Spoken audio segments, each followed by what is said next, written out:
right. What is going on, everybody? I am live for the second time. I was deciding, I'm going to start doing live streams more often. I'm going to start maybe doing them at least, I don't know, once a week, maybe, 2 times a week, or just in general whenever I feel like I got something I want to say. And for example, today, there's some things I want to say. There's some news that dropped. There's just some opinions I have. There's some things I'm thinking about DC over the past days have come by. So yeah, just gonna wait for a couple more people to come into the live stream, and then we can start talking some stuff. Donovan, I read all your messages there, and I'm sure I'm gonna get around to talking about some of that stuff. I know me and you talked. You're not gonna be here for the stream, but when you watch the playback, hope you enjoy. AMD, good to see you here. Anyone else who is currently in the stream right now, glad you guys are here. This is gonna be fun as per usual.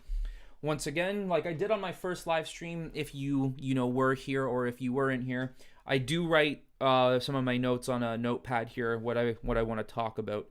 And based off of the thumbnail, it is going to be about Ben Affleck and his time as Batman. Claymores, I see there. Awesome. The last stream was fun. So glad you thought that. I thought it was fun too. And hopefully this stream is just as fun. So, once again, as the thumbnail shows for the stream, that is what we'll be talking about when the live stream is in progress. Like when we open up, that's usually what it's going to be about. But as the streams go on, we can really just talk about anything. You guys can ask me anything you want. It does not matter to me. It can be literally about anything. So just going to start with the thumbnail. Just wait for more people to get in here. Hopefully more people. Don't know anything about the Affleck news, so I'm interested to hear about it.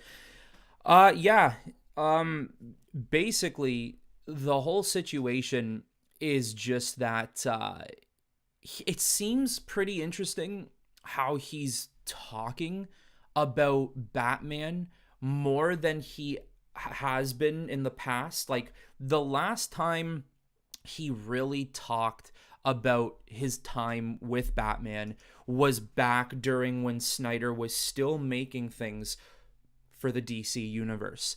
And then after that, he went on this huge hiatus, didn't really talk about Batman or DC at all.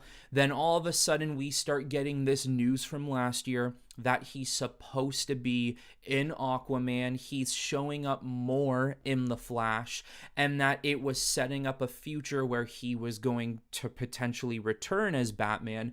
And just based off of the things he says, the passion he seems to have for the character when he's talking about it lately, it seems maybe there is a possibility that he was interested in returning to play this character for a little while.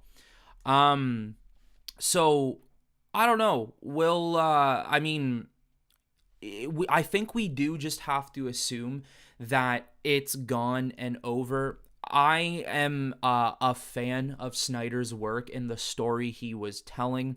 Although I'm realistic in the sense that the chances of his world ever getting restored, it's just really likely or very potentially not going to happen. I mean, then again, the last time people sat here and said it's never gonna happen, Snyder's world is never happening, blah, blah, blah, all this stuff, we got the Zack Snyder Justice League cut, a cut that many, many, many people claimed was not real and that it didn't exist. I'm not gonna lie, if you are a Snyder fan and if you are a die-hard supporter of what he's doing, then it's never been a better time right now then to feel like there is something more and that there could be something happening. I still don't think it's gonna happen. It is like, there are so many things that have to go into Zack Snyder being able to continue his DC world, especially the whole Cell Snyder cut to Justice League. That is just not easy at all. That's not something that I don't think is possible. Once again, if I'm wrong, fantastic, but I really don't think I am wrong. Anyways, with that being said, AMD, I see you in here. Claymores, I see you in here. If anybody else is in here, that's great. Feel free to comment. I'll eventually get to your comments below. So here, yeah, chances are slim. I agree 100%. It doesn't look super likely. But then again, Snyder does seem to be talking a lot about this SnyderCon. We'll see what happens there. So, yes, the Batman, Ben Affleck news. He was on a podcast. Yes, I don't know if it was yesterday or it was a couple days ago, but he was on a podcast called Smartless. And it's a podcast hosted by Jason Bateman, Will Arnett, and Sean Hayes. 3 awesome comedians, 3 great actors as well. And Ben Affleck was invited onto their podcast. I didn't listen to the full episode. Regardless, though, I do believe the reason why Ben Affleck may have been on the Smartless podcast at this specific time is because Ben Affleck and Jason Bateman were doing the Air movie. Jason Bateman is in that film with Ben Affleck. Everybody is absolutely raving about the Air movie right now, so this is fantastic publicity, not just for Affleck, but for Bateman as well. Now, in this podcast, they asked him about his experience and his time working on Batman, and he talks about his experience very specifically in the Flash movie. Now, the Flash movie is either potentially going to be really damn good or not good at all. I can't really gauge this movie right now. It almost feels very desperate on how much they are pushing this movie. Regardless of that, he talks about how filming that movie, he's not in it long, but he had a ton of fun, and he actually thinks the movie is really, really damn good. And I will say that even though I'm cautious about the film, Ben Affleck is the first person to say the movie is good. That makes me believe it, because I don't really believe there would be any agenda behind Affleck saying that the movie is good, because he has been given a raw deal by Warner Brothers over the years. Why in the world would he decide to just play along and say, yeah, this movie is good? Especially after the interview he had with Hollywood Reporter about James Gunn's new DCU, yada, yada, yada. So he does let it slip, and this really is not a spoiler, since we have known, unless you do think it is a spoiler, maybe click away, but we have known that Gal Gadot's Wonder Woman is going to be in this Flash movie. And he basically says that there's a part in the movie where they're fighting a bunch of bad guys, and in the conflict, Wonder Woman saves Bruce. But I guess the lasso of truth is tied around Batman in some way. Not sure if it's leg, arm, waist. I don't know where it is. But in the moment, apparently Batman states in the film that, like, he's capable of really, truly, and understanding why he does what he does.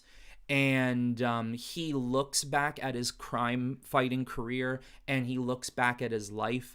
And Ben Affleck states in the podcast that that is where I knew how to play this guy. I knew it. I finally figured out exactly how to play Batman. And it's almost as if he was so eager to jump back in that costume and start filming more scenes and to start doing more stuff. And it's really unfortunate that it seems like the passion has been stripped away, especially because it is never going to happen. We won't ever see him ever don the cape and cowl again after the Flash film. Really unfortunate. Now, Jason Bateman says in the Jason Bateman says in the podcast, he says to Ben, does it make you feel like, or not, I don't think it's does it make you feel. I think he says it makes you feel like I got to get back in this suit and give it another go, which Ben Affleck doesn't really respond to. Like, he responds in a way, but he doesn't respond by saying, yes, I have to. I just find it very interesting that all of a sudden recently he's been speaking a lot about Batman, and he seems to have been very passionate about Batman here. And I don't know if there's any more to it. I don't know if this is just a simple, yeah, he figured it out. Too bad Warner Brothers is so bad at making movies. There could have been more. That's it. Now, I will say that with what people will try to spew, the narrative they will try to pull, it's that, oh, well, do you hear that? Ben Affleck never knew what he was doing when he was filming movies with Zack Snyder. Oh, he had such a terrible time making movies with Zack Snyder. That's not the case at all. And that's looking way too much into it, because he has done nothing but praise Zack Snyder and talk about Zack Snyder and appreciate the world they built together. He even says in that Hollywood Reporter article that he loves the work they did on Batman vs. Superman and Zack Snyder's Justice League. So it's like, for example, Christian Bale. I think Christian Bale, knew Batman, knew what it took to step into the shoes of this character. But I don't necessarily think Bale just immediately knew come Batman Begins, I know exactly what it means to play this character.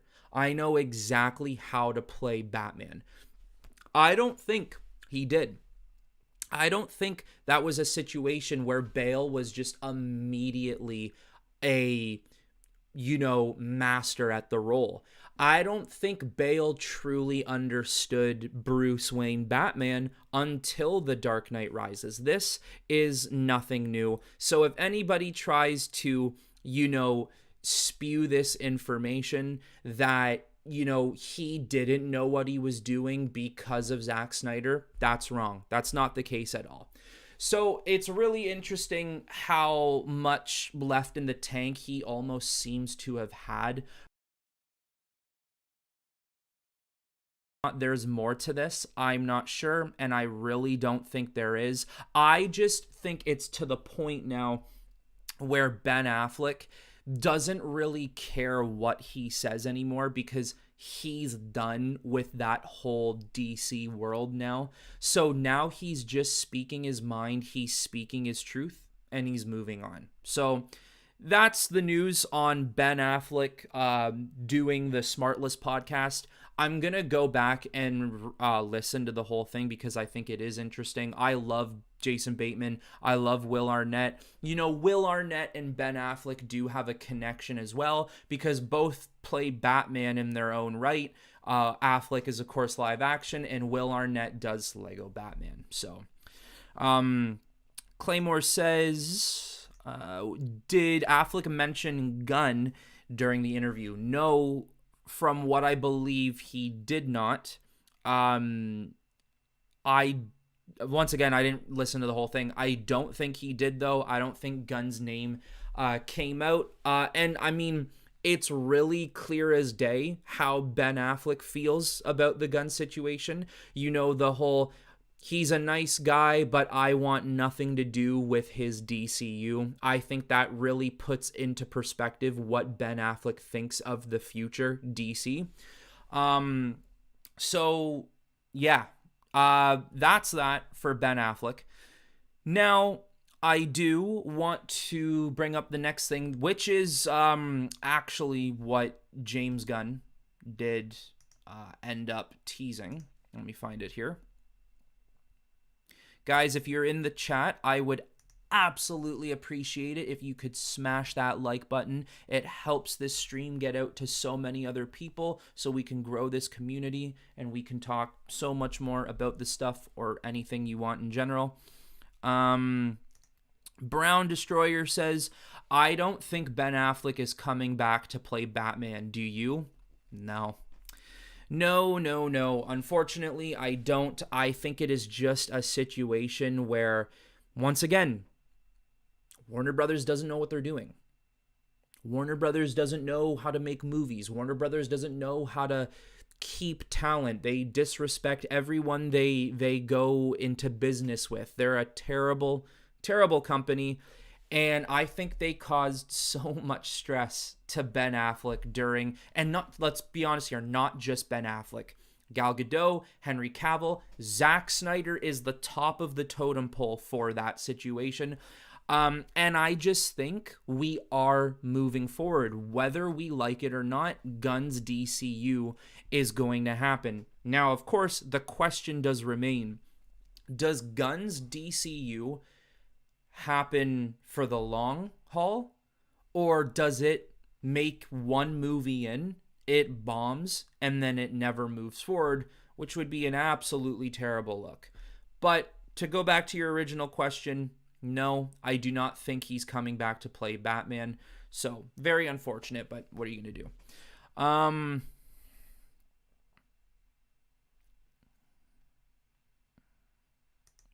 Yeah, I mean, once again, Brown Destroyer, even though Batman's role in James Gunn's movie would have been perfect for Ben Affleck. I mean, yeah, it definitely could have been. Especially to, you know, if Batman is going to be, because, you know, we're thinking about it here, the Bat family is already established in this world. I think we do have to assume that, you know, maybe he's in his 40s or something. But then again, they say they want to go younger, so if that's the case, so be it. The Claymores, $20. Thank you so much, brother. I really, really, really appreciate that. That is so nice of you. You did not have to do that. Enjoyed the guessing game on the podcast. Can't believe so many people pee in public pools. Unbelievable, eh? I know. If any of you haven't seen, go to my latest podcast. We play the Guespionage game, not officially off of the video game console. We just read the questions off the phone. But once again, Claymores, thank you so much for that. That was fantastic.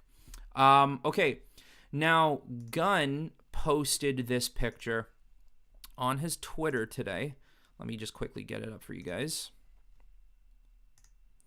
Okay. Hopefully you guys can see that. So he posted a picture here of the Terrifics. And no context at all. He just posted this. I know a lot of people are a huge fan of this. Now, I would not be surprised if Mr. Terrific is part of the new DCU. I think recent, and if any of you guys are wondering, it's him at the bottom here, the guy in the middle. Mr. Terrific has been really popping off lately in the DC community. A lot of people are starting to find true appreciation with this character. And he is a genius level intellect. He's next level. He's like on a level of Batman, Lex Luthor, maybe potentially even smarter. I think there is a place for him in a DCU, 100%. Now, I could 100% see this being a situation where maybe this is a storyline he's planning, or the fact that, you know, we could simply be getting a bunch of different DC, team up squads eventually at one point all have to team up together, right? Which is what we're all waiting for. It's what we're hoping for, the same way Marvel did it for the MCU. I think this is a really interesting and a really cool tease. Once again, I'm not gonna, sit here and tell you I am 100% on board with James Gunn. I still have my doubts, and I'm still very cautious, not just because of, his storytelling, but I think more than anything, it is the absolute fact that Warner Brothers is just a terrible company with hardly any money. So, I mean, it is what it is. We'll have to see what happens. But the next thing that kind of goes off on that James Gunn tweet there. Yeah, I mean, Jay, you might be right, man. Guns DCU doesn't even happen. End of stream 2. You gotta hire me, bro. I'm too good at these conclusions. You might be right, man. Honestly, like I just said, how terribly run that company is, and with how little money they have, yeah, there's a chance it does never happen. We'll have to see. We'll have to see. Brown Destroyer. Slightly different question. Did Jared from Comics League contact you? If he did, when's the collab happening? Yeah, he did contact me. Me and him are still talking. We just got to figure out an actual day to set up a collab. Now, why I even mentioned this in the first place? Obviously, because of the tease. It's an interesting tease, but earlier today, I'm just trying to find it here. 1 second. Trying to find the actual event that this took place on, because I don't want to give you false info here. Let's see.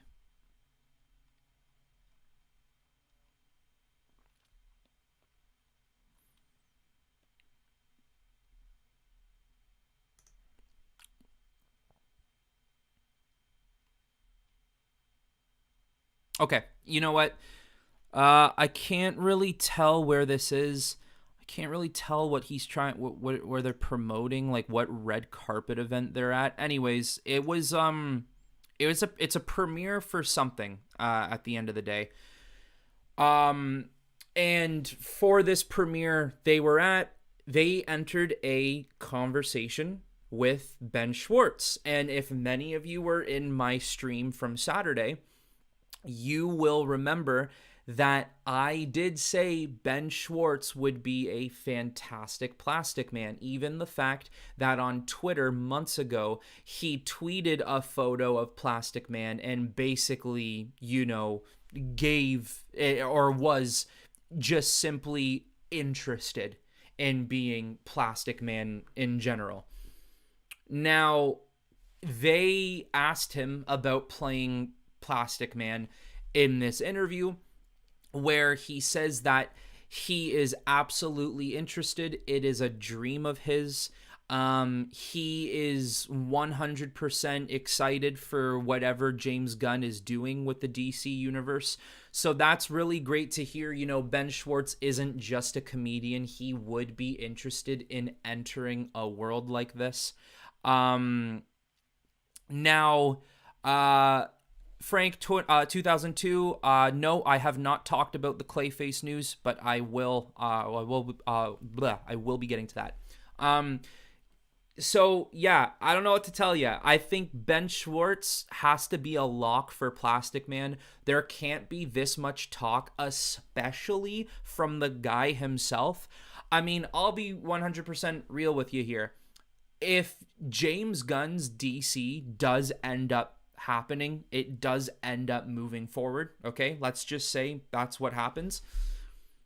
There's one thing that will sell me, and there's one thing that will keep me invested. It's gonna be Ben Schwartz as Plastic Man. I'm really interested in seeing that happening. I don't really think actually there's anybody else who could play that character. When I think about it right now, I just don't think that is a thing. I can't think of somebody who would be as good as him. Ben Schwartz pretty much has everything you would want in a Plastic Man. So that's the Plastic Man news. Now, we head into the Clayface in Batman 2. This has been reported earlier. I don't think it's anything officially confirmed, but it has been reported that Clayface is a near lock for the Batman sequel. And AMD, thank you so much for the $11.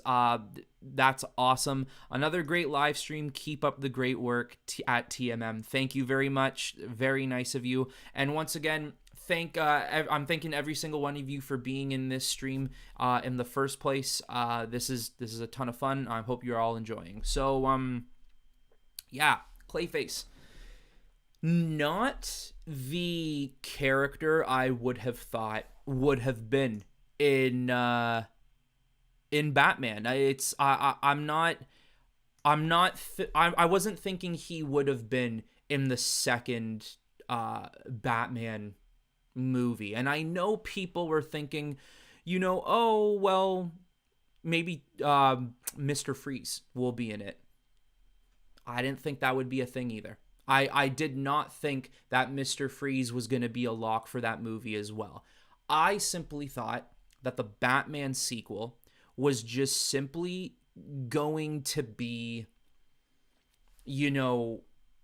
more grounded stories with more grounded villains. Like, I was expecting Matt Reeves' trilogy to consist of characters more so like a oh my god.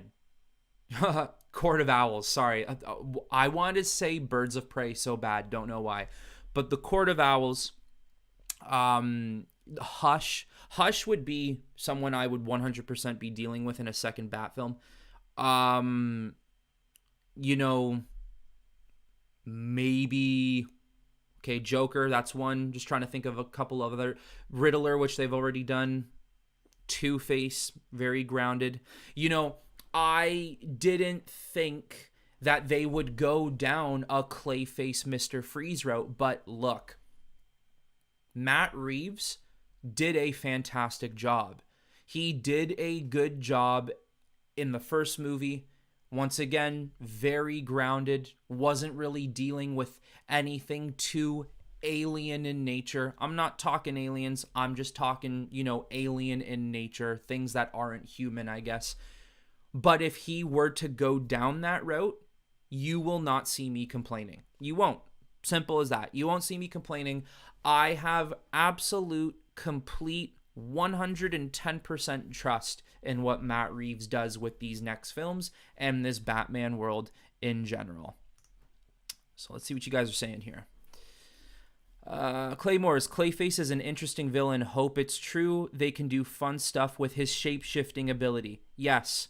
That is 100% probably the most interesting thing you could do with Clayface in a Batman related in a Batman movie related to how Matt Reeves has constructed the world. I don't think that Robert Pattinson's Batman is just going to be jumping around and dodging a Clayface who is morphing a Gatling gun out of his body and trying to mow him down with clay pellets. Like, I don't really think that is going to be a thing in the world. So the shape-shifting possibility is definitely going to be the thing that we're going to be looking at the most. I think you can get away with like an identity theft. almost, if you will. I think identity thieving can be a route you could go with Clayface. Maybe attacking, high profile people in Gotham City, almost the way Riddler was doing, but more political. There's a possibility there. So, let's see.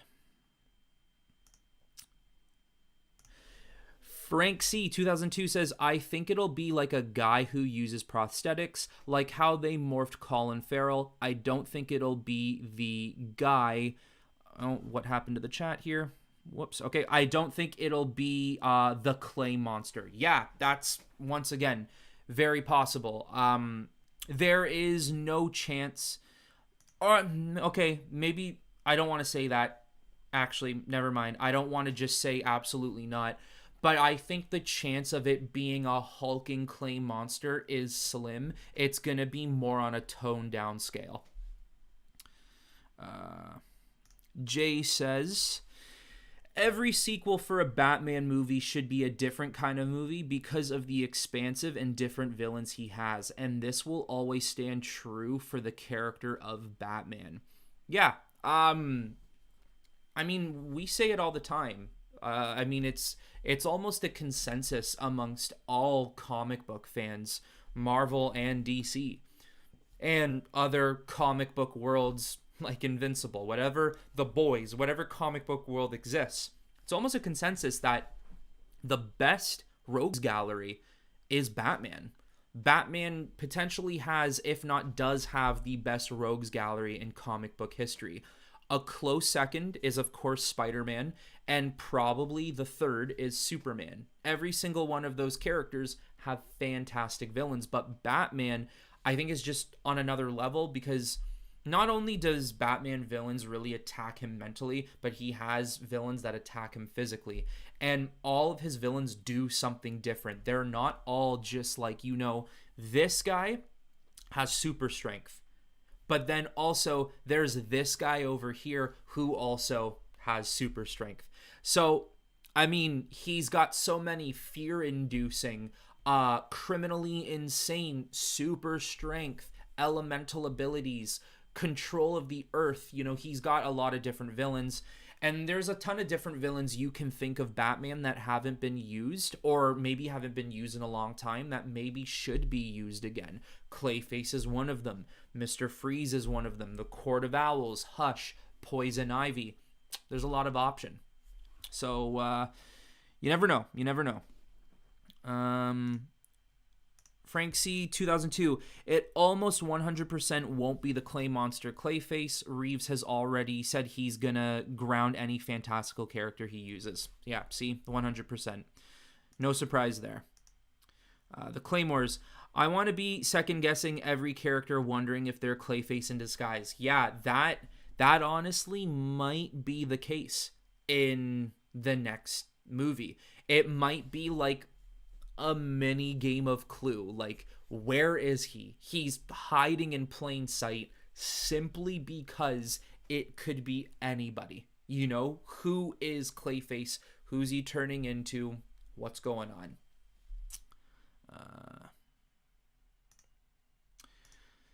Frank C 2002 says, I wish they would be willing to go back to fantastical because if done right, I think it could honestly elevate the tone and that they're going for, but I'm still down for grounded versions. I trust Matt. Yeah, I see what you're saying. And I'm 100% not against it. But I do 100% think that that's what we're going to get from DCU Batman. That's how it'll differ from Matt Reeves' Batman. Once again, there's going to be this really interesting thing because it's going to almost be like fighting between one corporation. You got two Batman films that are going to release very close to one another. And like, say, for example, Matt Reeves' Batman outsells the DCU Batman. That won't really look the best because you're gonna want people to attract to Batman in the DCU. So it's going to be interesting to see what happens, but I do think that DCU is going to be more fantastical than Matt Reeves' Batman will be.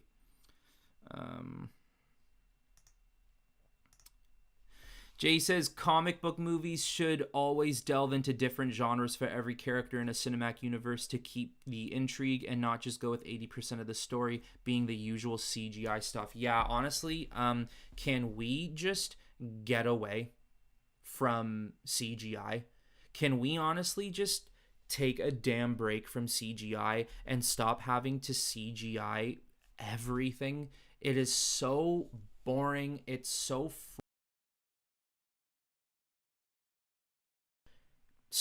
blah, like we need to start changing things up a bit, because as we can tell, look what has happened to Marvel recently. Their CGI has not been looking the prettiest. It's not that good. Let's see what else. Claymore says Mad Hatter hasn't been used, but maybe it's better that way. Yeah. Yeah, I don't know. Mad Hatter would be an interesting one. I see actually quite a lot of people who don't like Mad Hatter because they almost feel like he's just Joker and Riddler put together, but just not a good combination. I don't necessarily agree with that. I understand the connection in a way. Mad Hatter has never been one of my favorite Batman villains. I would not be opposed.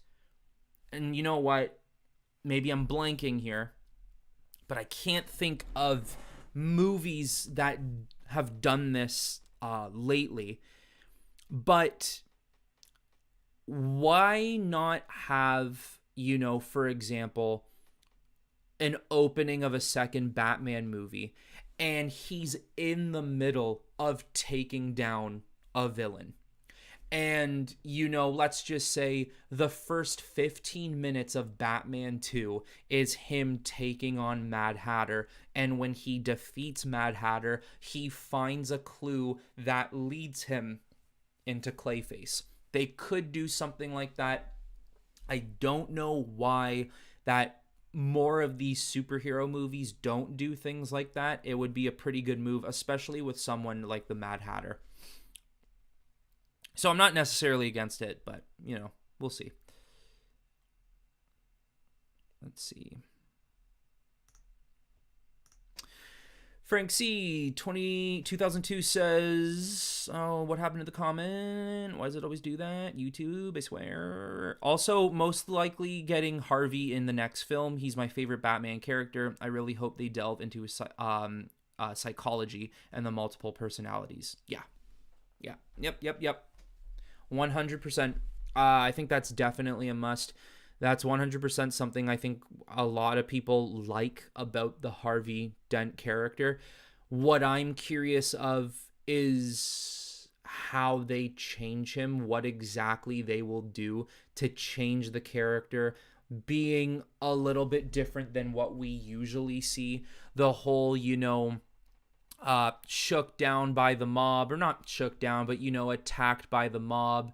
Half his face burns off, turns into split personality Harvey Dent. I wonder if they'll do something different where they don't change his origin, they don't change who he is as a character, but they change how he turns into Two-Face. But I always like Harvey Dent. I will never complain if he's used. Let's see. Hunter Iggy says, T.M.M, do you think Batman vs. Robin will have the Court of Owls because Batman, it's Batman's son, Robin fight the Court of Owls in the animation movie? Yeah. Yeah. I mean, this is how it works, and I've thought about this quite often.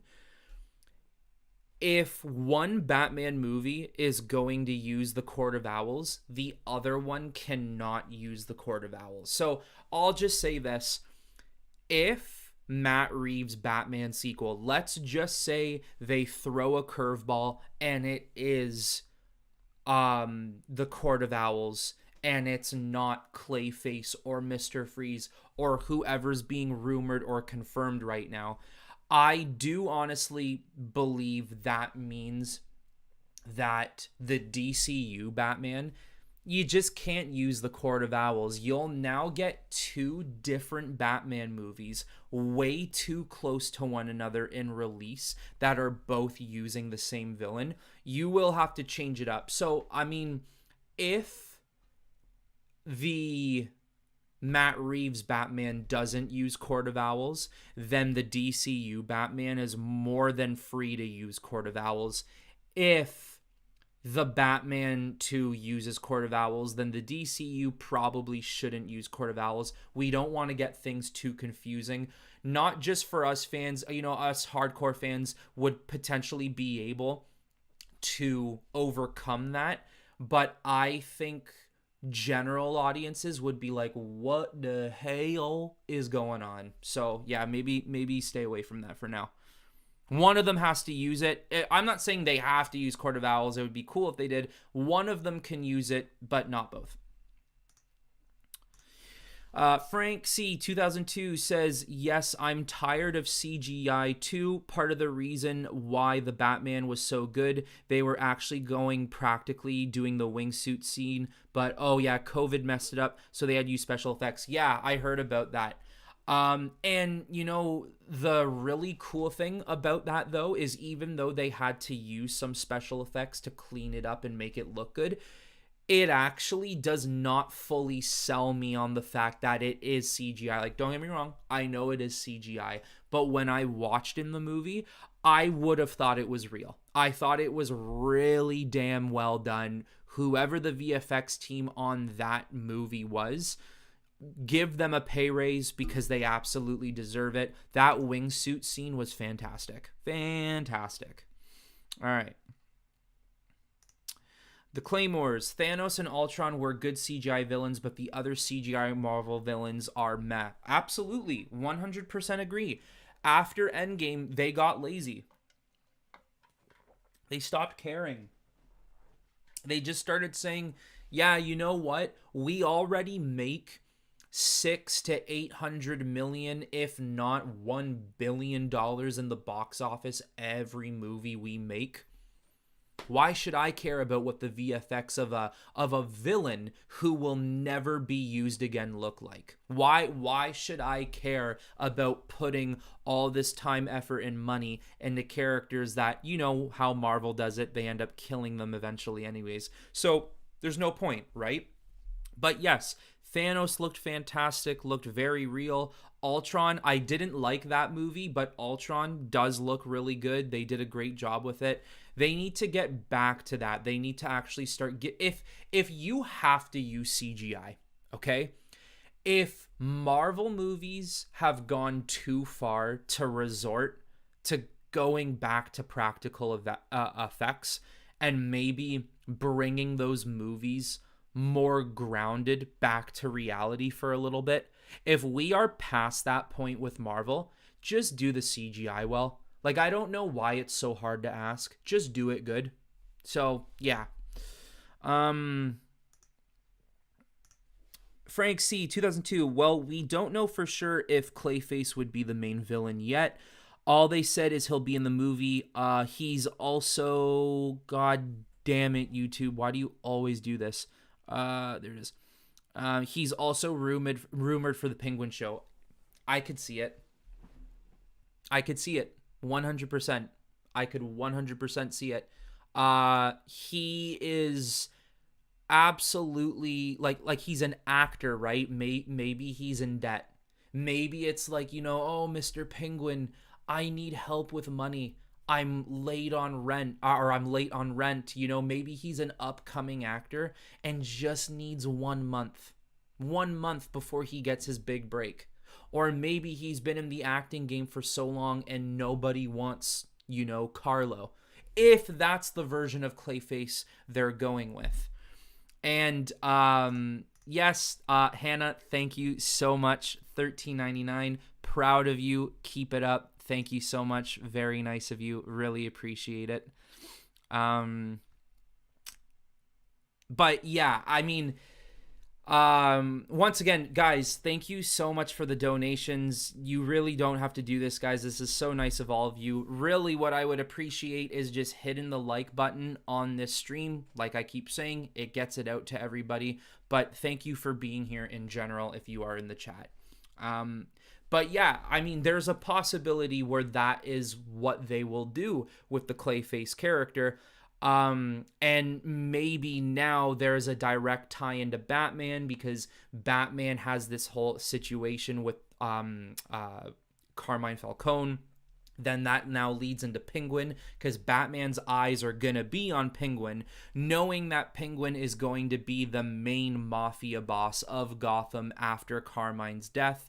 And then all of a sudden, you get a somewhat well-known named actor who's weirdly enough doing jobs for Penguin or, something like that. There's a possibility they could go down that route. And I think it would be good. It would tie everything together.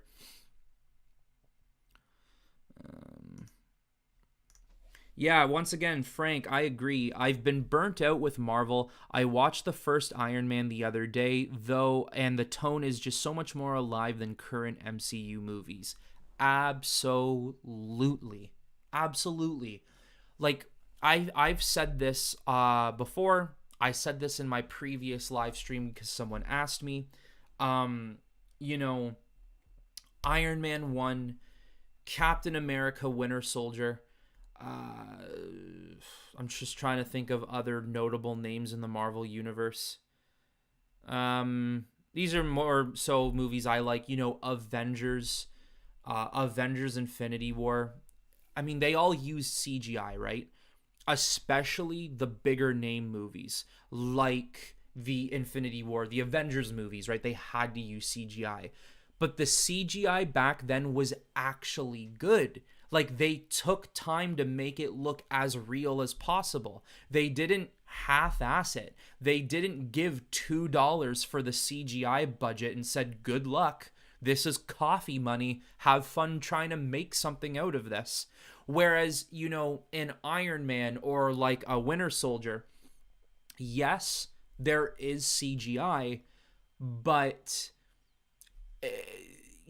when they used CGI, it was obviously good, but they also understood that they didn't need to use CGI for everything. They knew that they could get away with practically doing things, whether it be stunts or prosthetics, whatever they're doing. They knew that CGI wasn't the end all be all, but for some reason, especially Marvel today, and just in general, a lot of the modern day comic films we're getting, they just think CGI is what powers films, and it doesn't, because people are seeing right through it. We're not dumb,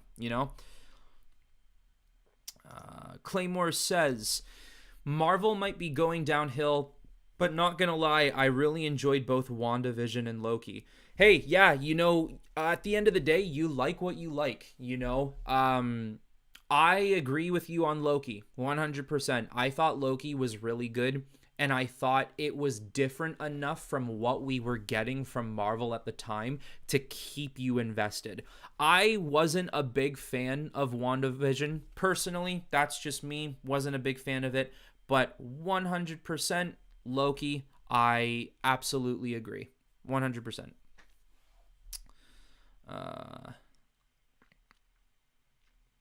AMD, yeah. Marvel is too poppy and trendy. LOL. Yeah, I mean, hey, what happens, right? If the DCU pops off the way a lot of people are hoping it does, and the way, of course, James Gunn wants it to. What if the DC cinematic universe does blow up? It will now become trendy, and we just have to hope that it does not turn into what Marvel has, And we have to hope that DC does keep its own vibe and its own tones and atmospheres. DC has darker characters than Marvel, and I think, not saying that Marvel doesn't have dark stories, because they do, but we just gotta hope that in some way DC keeps that and doesn't completely get rid of it, because I know for someone like me, that is especially what I love DC for. Um,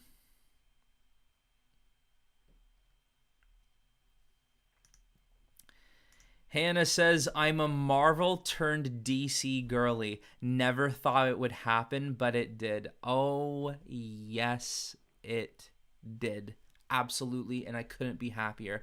If anyone's wondering, Hannah happens to be my loving girlfriend.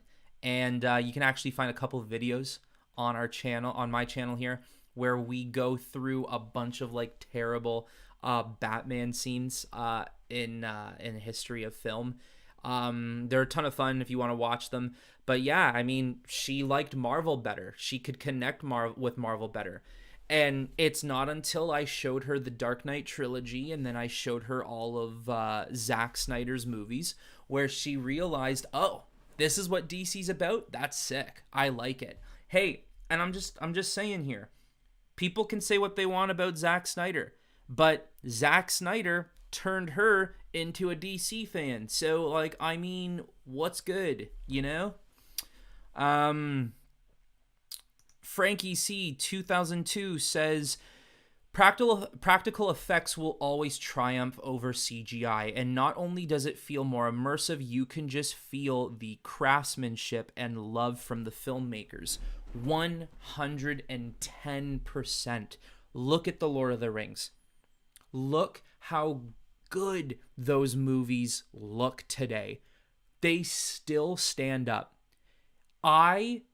If I was, born yesterday, if I was born yesterday, a 26-year-old man, and on my first day on Earth, someone says, just watch this movie, I would be like, oh, like, did this come out a couple months ago? No, this came out in like 2000, 2001. You never know. Groundbreaking special effects and practical effects. That's what they did. All the orcs in those movies were practical. They did such a good job. All the armies and the soldiers, the elves, everything. No CGI. The only time it was CGI is when you had to do massive scale war and fighting. That's a different story though. But yeah, Lord of the Rings, that was next level. And then of course, you go off and see what they did in The Hobbit. The Hobbit CGI was absolutely horrendous. I still like The Hobbit. I really appreciate those movies. I'm a sucker for them. I know they may not be accurate to, Tolkien's books. I still like them, but the CGI awful in those movies. I can't even deny that. Jay says, grew up with the MCU and grew out of it when the quality of writing went from passionate to just hiring people who will do as they're told, like robots. Yeah. That's the problem. It just feels like Marvel. It feels like, excuse me. Okay, I made a video the other day about superhero fatigue. And one of the biggest factors I think for DC why superhero fatigue is kicking in is because there is no connectivity, right? They're making all these movies of B or C class characters with absolutely no connectivity, but saying they take place all in one universe.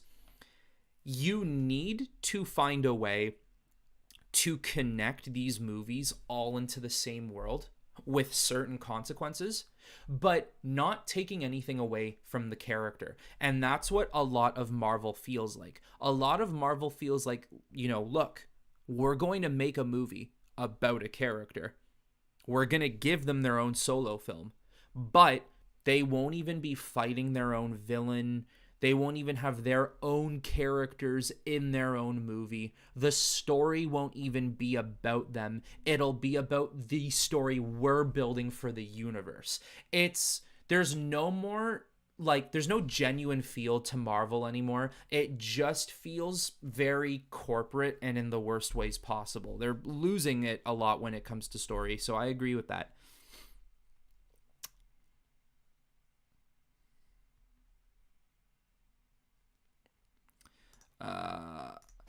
Frank, 2002. Another one is Blade Runner 1982. Used no CGI and was absolutely beautiful. I know. I mean, did did Blade Runner you? Just trying to think if they used like Lucas Arts or anything like that. Can't remember if they did. Anyways, yeah, Blade Runner is another perfect example of how good a movie can look without just using CGI overload, you know? Um and once again, it's coming from these high profile directors, right? It's coming from like Stephen Ridley or Peter Jackson. I was gonna say James Cameron, but I mean, when you look at Avatar, it's CGI overload. But okay, look, even though I'm not a big fan of James Cameron, I gotta give credit where credit's due. Those movies do look very beautiful. If there's nothing else you can say about it, they do look beautiful. But usually, a lot of these like older directors know a way around CGI, but these new directors or these new production companies are just like, oh yeah, we'll fix it in post. Yeah, we'll fix that in post. Oh yeah, don't even film that because we'll do all of that in post. Nah, don't like it. Don't want it.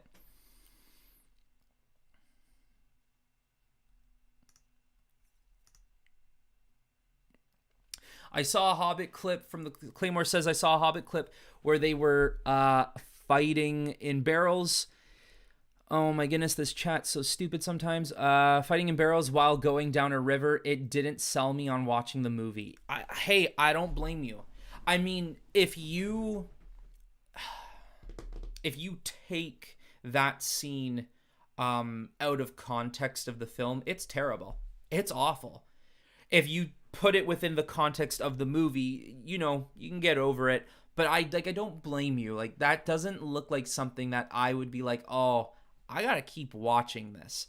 I think when I first saw The Hobbit, the first time I saw that scene, I was like, oh, that was actually a lot of fun. But when I rewatch The Hobbit now, I'm like, yeah, that was just not good and probably not the best option to do something like that. But no, I get it. 100% get it. Jay, I'm in the screenwriting world, and I can tell you from insiders I've met, no BS, they legitimately hire people to write their movies who write the teleprompters at the Oscars and blacklist writers.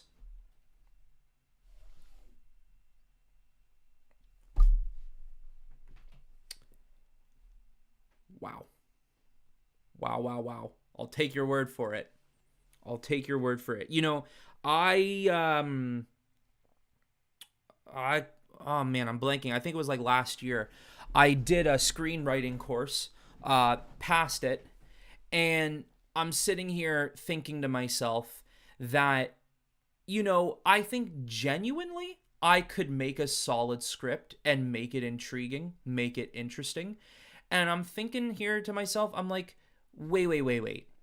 I can do 10 times better than anything Marvel is doing right now. And now that I see, I'm keeping this comment up here for a little bit here just so everyone can see this. I wouldn't be surprised. They legitimately hire people to write their movies who write the teleprompters at the Oscars and blacklist writers. I wouldn't be shocked.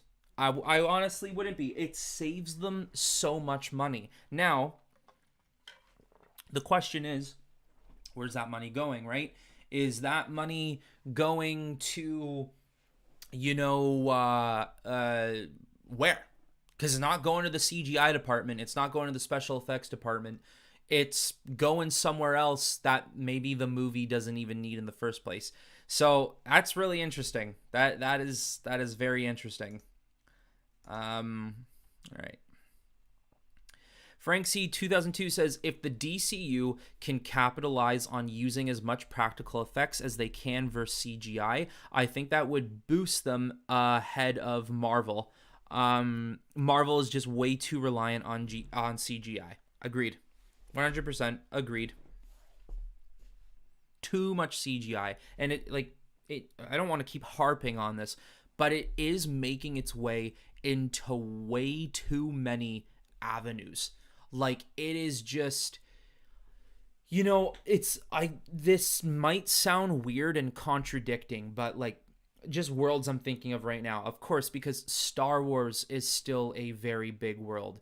You still have Star Trek, the Avatar world that we have now.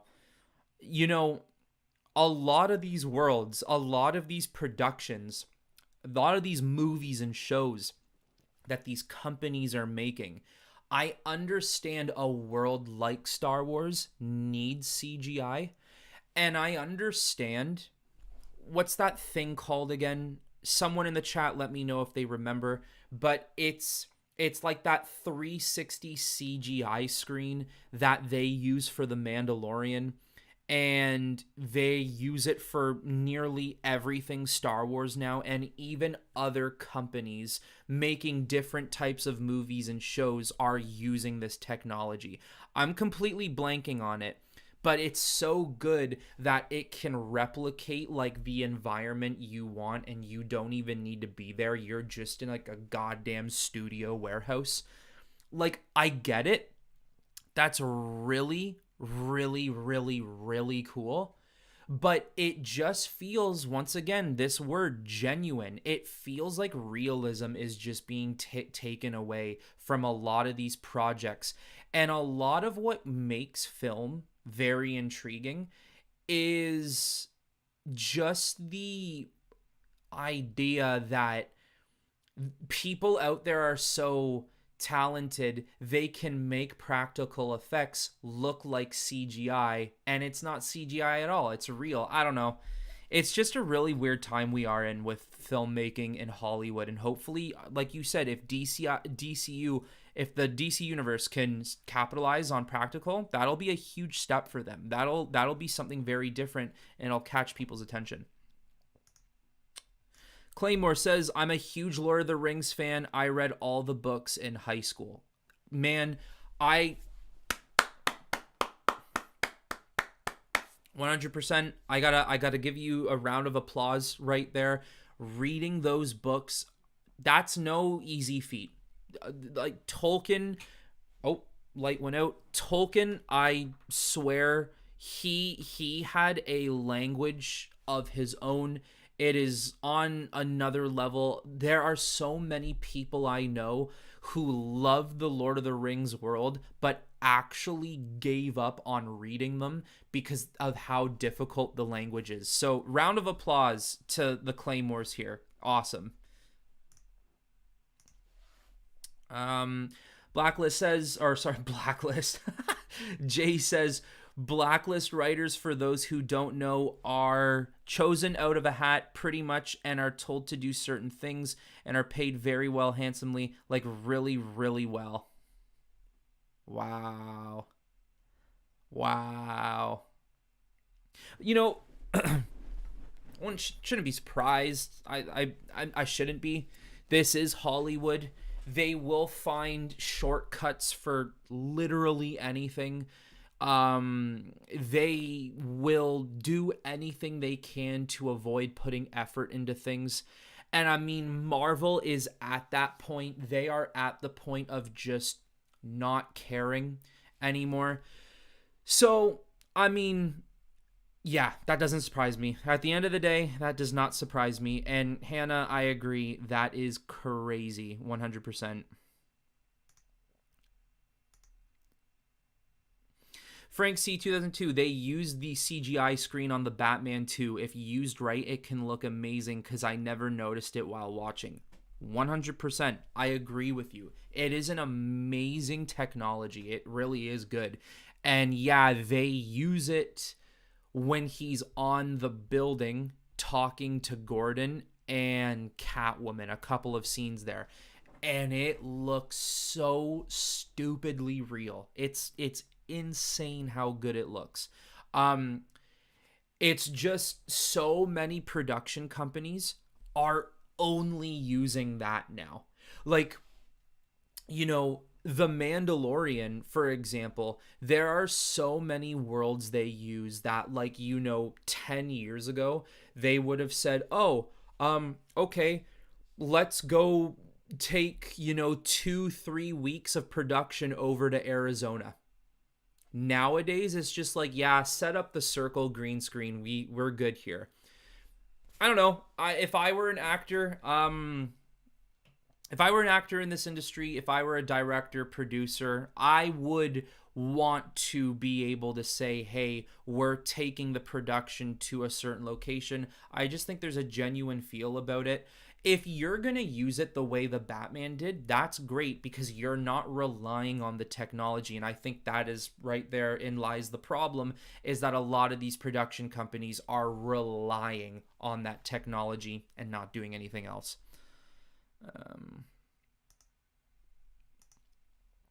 Jay says, for anecdotal example, Chloe Zhao didn't write Eternals. 2 writers from the Blacklist screenwriting database wrote it, and they were friends of a friend I had in the industry. No BS once again. Honestly, I have heard something, not about the Blacklist thing. I heard something that for the Eternals, Chloe did not write that movie. And I know that it's been said, no, she did, but I've heard on countless occasions that she didn't write that film. And yeah, I mean, once again, what you're saying does not surprise me at all. This should not. I don't think anybody should look at what you're saying and be like, no way, really, dude. It's Hollywood. Yeah, there's definitely, this is real. Like, I'm not surprised. I wouldn't be surprised at all. Wow, that's crazy. That's crazy though that like Marvel has, gotten to the point where they can just, we don't want to have to deal with creativity. We don't want to have to deal with people who have their own creative ideas for movies. Let's just get someone to mindlessly write what we want and just put it out there. Frank says, I'm reading Dune right now, and sheesh, it can be a difficult read sometimes. Yeah. Dune, man, Dune is a tough read, and the movie,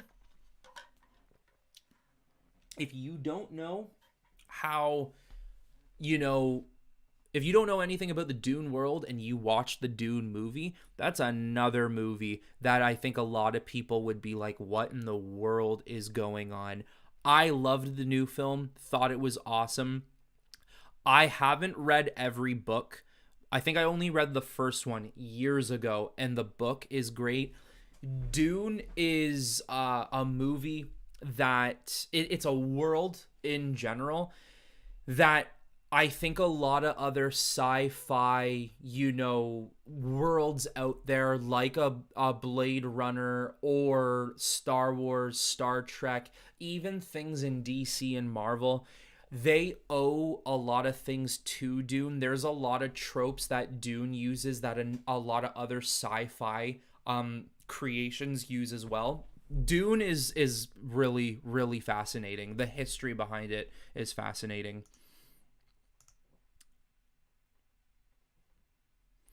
I don't know what is this? GIAC is I think that's GIAC. I still can't believe how far the MCU has fallen since Endgame. Yeah, it has. It's a different world now. I mean, the idea, right, is that okay, you move on into the multiverse and now we start dealing with, so many different variables and possibilities and situations, which is cool. But number one, it's taken forever to get to that point. It's still taking forever to get to that point. And two, like, their phases, right? Phase 1, 2, 3 had what, 5 or 6 movies? Then phase 4 ended up having 8 movies or something like that.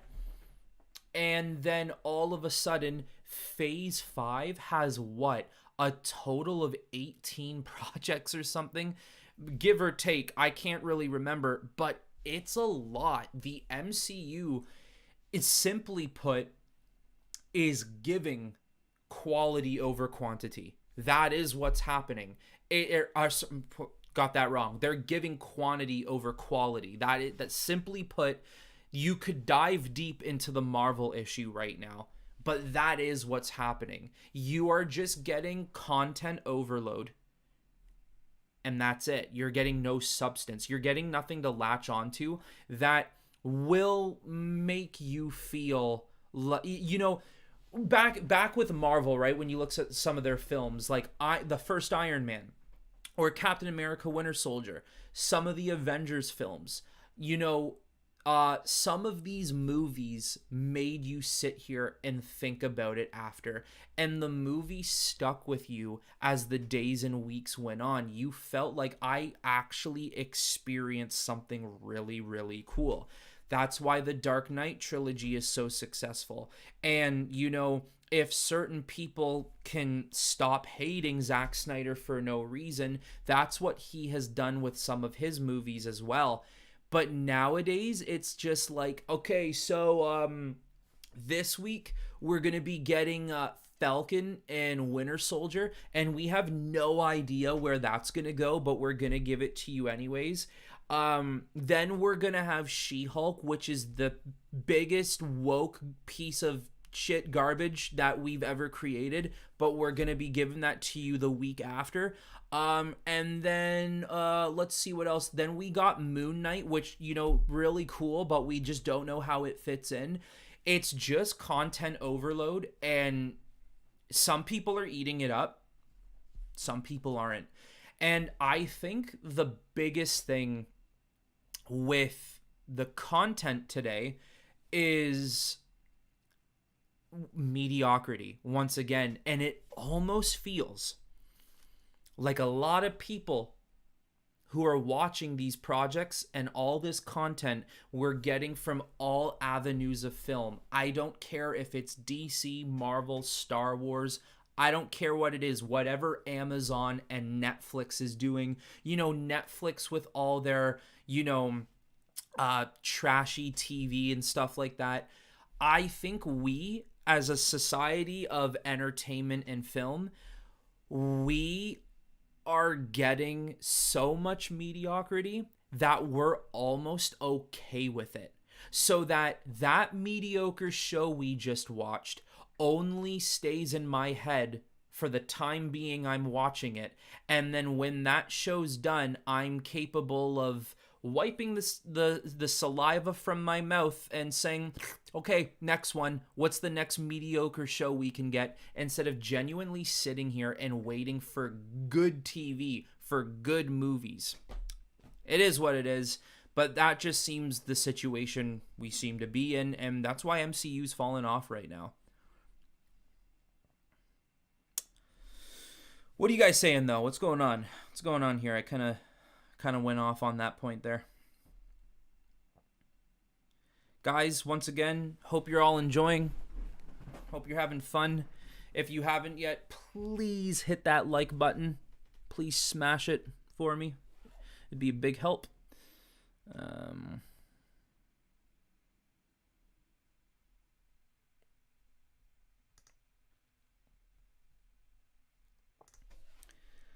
Hannah says, this is some major tea spillage right here. I agree. If I was a writer, I don't think I could write something for someone else and let them get the credit. No, sir.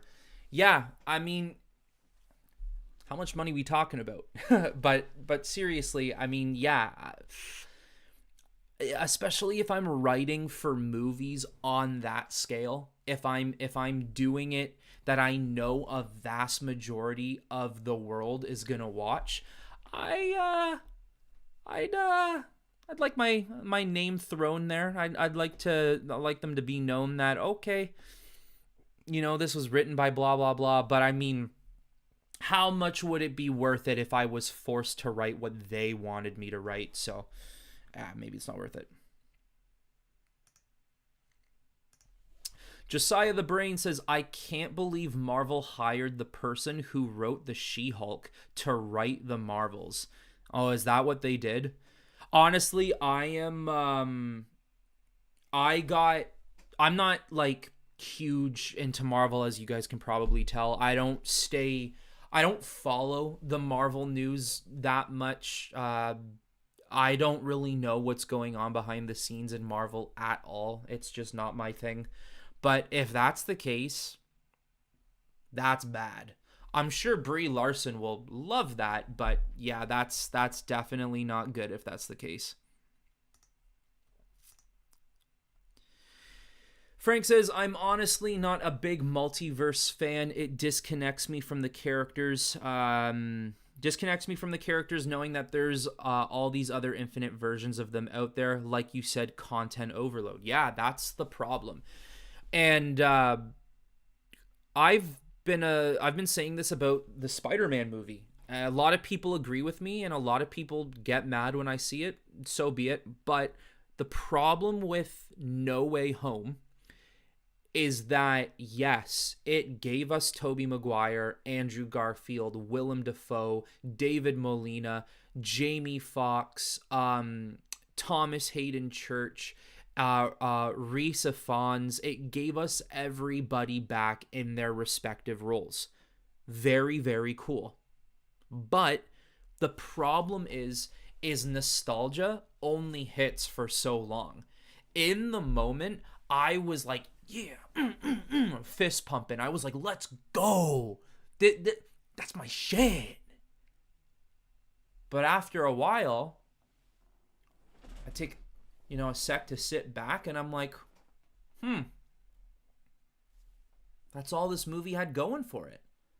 The story, some of the acting, CGI, end fight,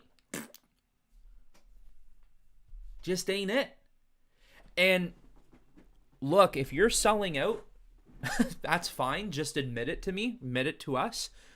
If your idea is that, hey, I can get the most amount of money for us or this company right now if you let me nostalgia overload everybody. Let me bring back Toby, Andrew, Willem, you name it. Everybody's coming back. Everybody will pay to be there opening day. Everybody will pay to be there 2 months from now. This will be a $1.5 billion grossing movie. If your point was to make a big payday, sure, that's fine. And you did it. You did it good. Good for you. But it doesn't last. Nostalgia doesn't last. Nostalgia is great in the moment, but especially when your story is just to have nostalgia for nostalgia's sakes, months down the line, it won't really be remembered. It's hilarious how much Spider-Man No Way Home was talked about in the time it was released. And then maybe 4-5 months later, no one talked about it anymore. It was done. And then the Batman was released. And still a year after its release, people are still talking about it. People are still fascinated by that movie. But when you look at Spider-Man, I don't see anybody talking or posting about No Way Home anymore. That's because nostalgia only hits for so long, especially when your story isn't there. Batman is a well-crafted story that actually gives people genuine things to grasp onto, and it makes people anticipating for the future. So, yeah. Long story short, that's why the multiverse is fascinating in some sense, but it doesn't always work the way they want it to at the end of the day. All right.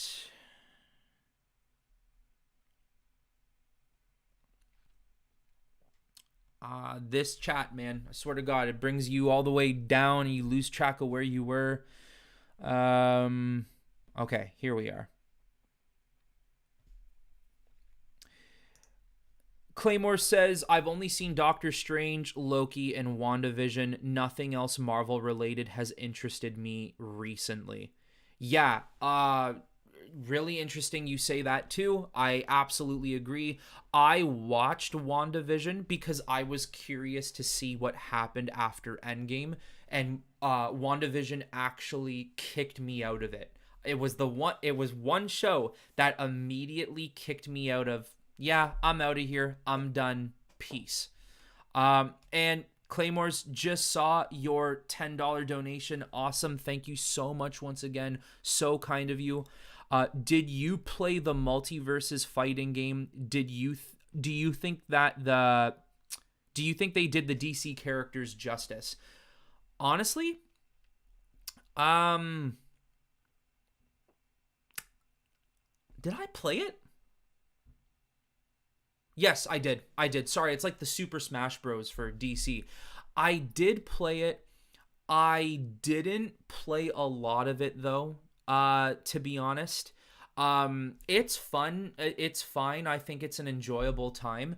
Although like I'm really wondering how it's going to sell because I think the beta is like over and they're getting ready to drop the actual game eventually. But apparently, like they don't have many players, so I'm not too sure what the future of that game holds. If I do want to play a fighting game though with DC characters, I'm just gonna go over to Injustice. But anyways, thank you for your $10 donation. That's great. Thank you. Um, let's see what we got here. Love it, guys. Keep this chat going. Keep talking. That's great. I love it. Uh-huh. I'm just gonna call you GIAC, dude. I don't. That's like a hieroglyphic. I can't really tell. Oh wait, is that an Among Us, dude? I think that's an Among Us little emoji, dude.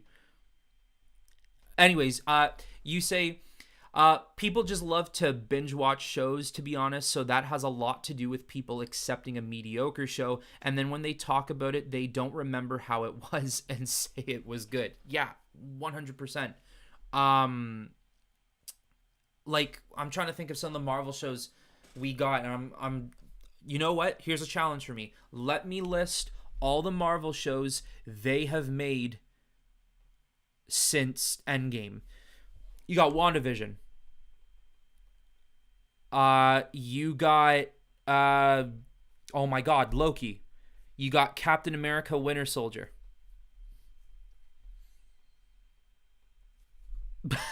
Oh, Moon Knight. Moon Knight.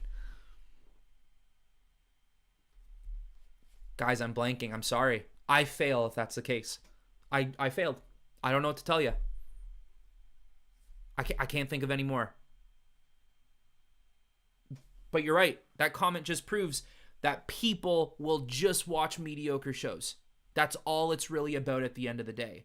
And if they can sync, basically, it's to have something in the moment, right? So if you can sink your teeth into something now, something that's going to give you, content, you'll take it. But when that content's over, these shows are not made to last.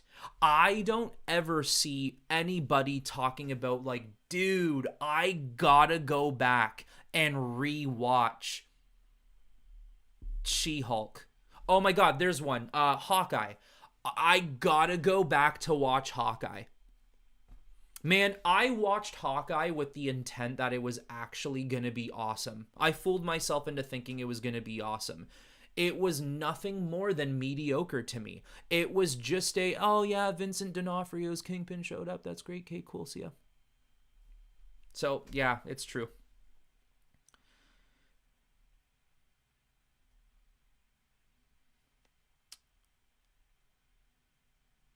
Oh, chat just going all over. YouTube, I swear to God, bro. Hey, Lucas Lovely, I see someone is also live. LOL. What's up, buddy? This is one of my great friends, Lucas. Glad to see you here. Glad you joined the chat. How you doing? Let's see what we got here. Yeah, in response to Claymore's there about the DC the multiverses game. Yeah, Lucas said he remembered for me. I did play a tiny bit.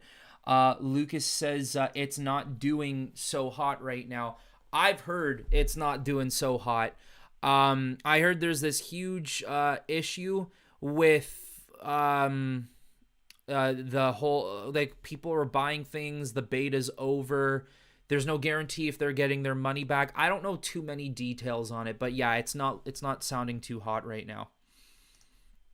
Claymore says Injustice 2, the story mode and facial animation was incredible. Yes, Injustice 2, probably my favorite fighting game of all time. Not to mention my favorite fighting genre of all time is the Mortal Kombat games, which they make Injustice.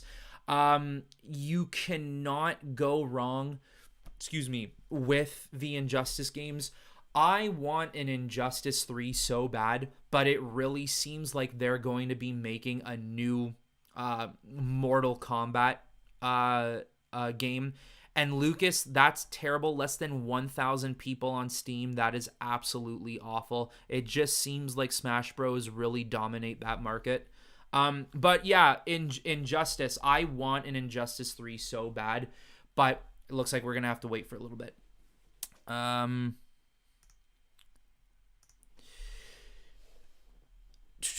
Frank C 2002 says nothing will ever beat the original Spider-Man movies for me. I love that it was Spider-Man against the world. Also, Toby was actually a nerd, not a heartthrob wearing glasses.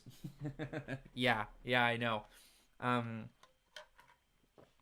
Toby's my Peter, man.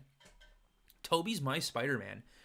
Like, at the end of the day, if they just said, hey, you know what? Tom Holland doesn't want to do Spider-Man anymore, and we're just gonna, like, make Tobey Maguire Spider-Man again, and let's just pretend that Tobey Maguire's like 19 years old. They don't even bother de-aging his face. I would go with it. I'd just be like, yep, that's a 19-year-old man right there. I wouldn't even care. I love Tobey so much. I don't think there is,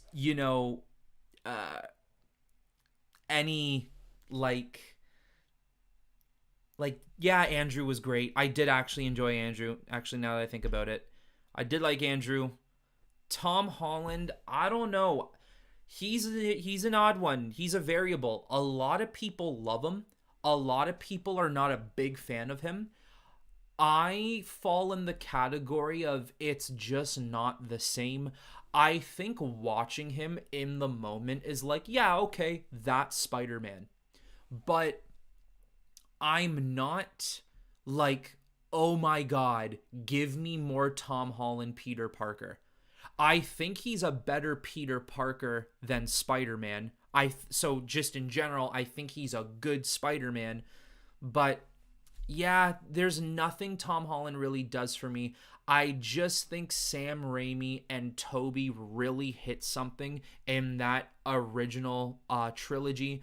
I know Spider-Man 3 is not the best movie ever made. It's got a lot of cringe and a lot of cheese, but I just think there's something there that the other Spider-Man movies haven't been able to do. Let's see what else we got here.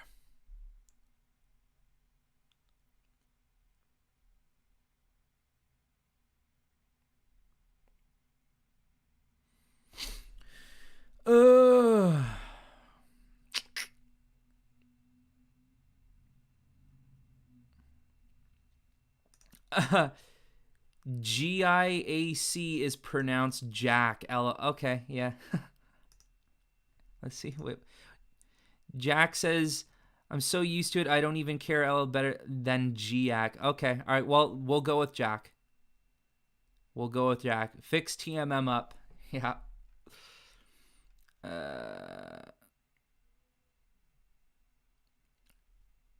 Jack says, Doctor Strange, just multiverse swap Tom for Toby. Please do. I'll take it 100%.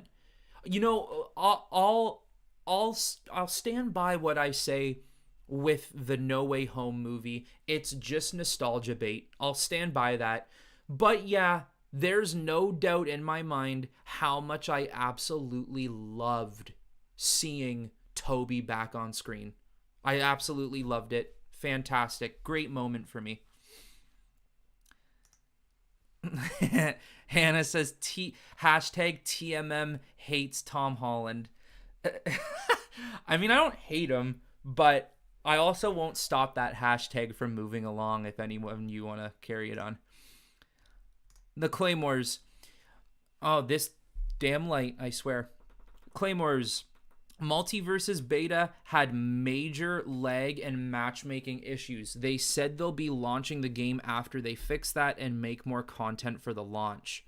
And then you also proceeded to say, I'm someone who spent money on Multiverses. My currency better be there when it launches. I had to buy the Black Lantern Wonder Woman variant. LOL. Dude. No way. Really? Okay, so that's the situation. So you're buying things on the beta. They were releasing things on the beta. Then they take the beta down, prepare it for full launch. What? Unbelievable. Wow. What other game has ever done something like this? I can't think of another game that's ever done something like that. Let me know in the chat if another game has done this, but that's crazy. Like, what if they say like, yeah, no, sorry, this game is just performing so poorly, we can't release it. Yo, you better get a refund if that's the case. That's I don't like that. I don't like the sound of that. That's a little scum. Anna Lacandro, she says, Toby is my favorite Toby is my Spider-Man, hashtag Toby forever. Now that is a hashtag I could get on board with. I like that 100%. Frank C 2002 says, I don't know how accurate this is, but I'm seeing certain movie insiders giving out names like Logan Lerman, Austin Butler, and Dylan O'Brien for Superman. Okay, here's the sitch. Here's the sitch, guys. I've seen the Austin Butler name be thrown around for Superman.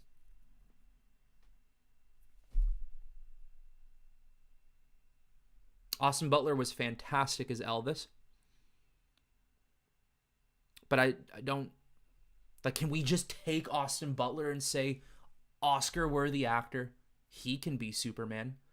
Like, what are we actually insinuating Austin Butler's name for? Like, what are we actually saying here? Are we saying he looks and could act as Superman, or is it just a big name? That's what they got to be careful on with Superman. I mean, Austin Butler, I don't see it, but you won't see me rioting. Logan Lerman, Dylan O'Brien, no. And forgive me for anybody who says, oh, move on, forgive me. You're gonna have to accept that a lot of us are gonna be like, that's who you go with after Henry Cavill. Ooh, that's a weird lineup for actors. I don't know how fond I am of that. Claymores, he's a better Peter Parker than Nathan Drake, that's for sure. Okay, 100%, absolutely agree with you, definitely.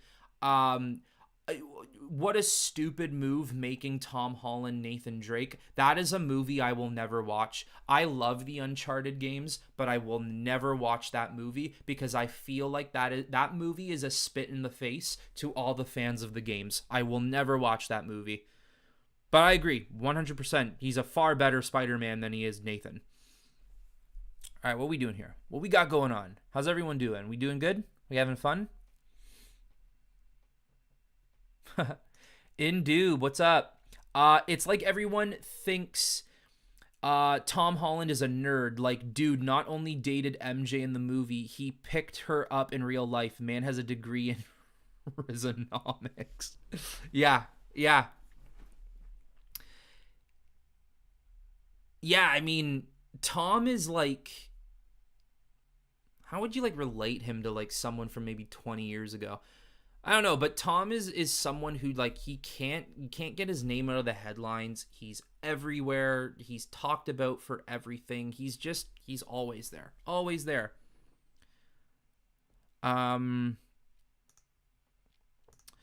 Harsh says, I'm lurking, guys, just listening. What's up, everybody? What is up, Harsh? Glad you're here. Glad everyone is here. You guys don't want to chat? Just watch the stream. I got no problem with that at all. Jazz82301. I know this chat is about Marvel, but Marvel personally might be dead in the water. But do you think the JSA and Wonder Woman would appear together in the same movie? I'm excited for DC and cautious. No, don't worry about it, Jazz. This actually had nothing really to do with Marvel. It's just the topic came up, so we started talking about it. But yeah, JSA, Wonder Woman appear together in the same movie. I'm excited for DC. Yeah, like, I mean, there's a possibility. I think that possibility was more likely when the JSA was popping up in the Black Adam film, and with the potential that the JSA was going to pop up at the end of the Shazam movie, the sequel. But with Wonder Woman 2, once again, I think it was possibility. Now it seems like they're going to be doing tons of different ideas. Maybe it'll happen, but somewhere down the line, not as soon as maybe we thought. And you are 100%, your feelings are valid for that. You're excited for DC's future and cautious. I feel the same way. I have an excitement that maybe one day we will truly get a concurrent, affluent DC universe out of Gunn. Maybe it's going to happen. But I'm cautious on some of the choices that are being made and how it will actually turn out. I don't know. We'll have to see. Josiah the Brain says, I don't like how Kang is supposed to be the big bad and he gets beat by Ant-Man. Yeah, you know what? I did not see the Ant-Man movie. Gotta be honest, didn't watch it. I'm just gonna wait till it comes to Disney Plus, and even then, I don't really know how, dire I'm gonna feel to watch the movie. So I don't know what happens at the end of the movie. I don't know how he loses, but I'm assuming that like as the movie or as the universe goes on, the Kang they will have to fight will be a Thanos level Kang, but who knows? Yeah, just in general though, have heard that movie's not really that good.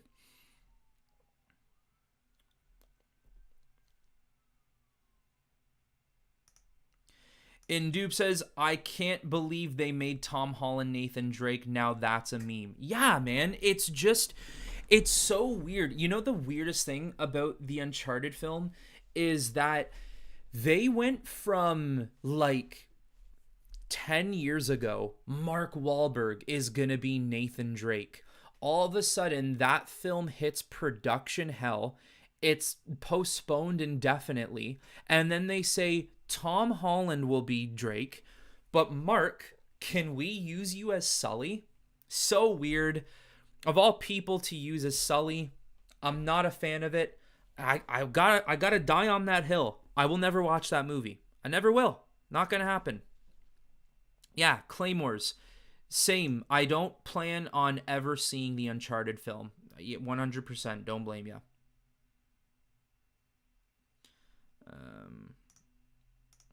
Frank C 2002 says, I'm honestly not a Henry Cavill Superman guy, but I think Austin could pull it off.